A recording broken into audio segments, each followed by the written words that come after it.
Hi there, I'm Justin McCabe for the Vermont Evaporator Company.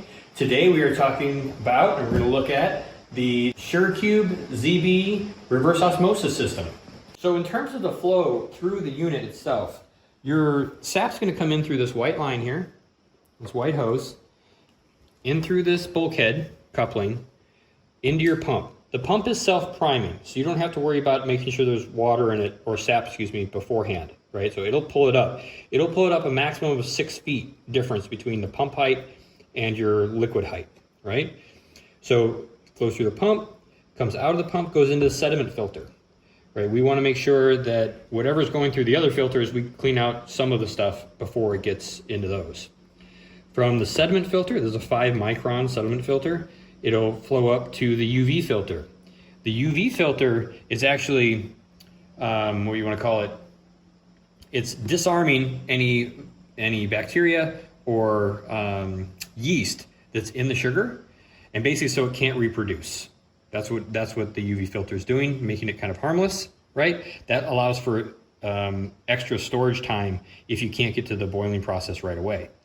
It's going to flow from your UV filter into your reverse osmosis filter. And what the reverse osmosis filter is doing is basically you're pushing the water, the pump is pushing the water through a barrier, and the sugar molecules in the sap are too big to go through that barrier. So the water gets pushed through and comes out this red hose, right, through the center line. And what you're left with is concentrated sap.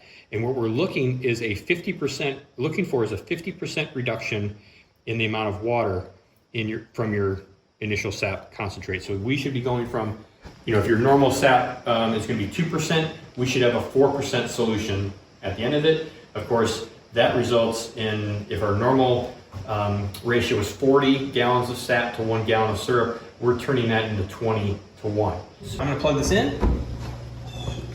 It will take up to a couple of minutes for the system to pull all the sap in and get it to flow through the entire system. So now that we have sap running through, what we're trying to do is we're trying to get to 50%, right? 50% water, 50% sap. So we're going to start to close our restricting valve. So we're about equal now. Okay, so we're 15 minutes later or so. I've gone through the 5 gallons of sap that I collected.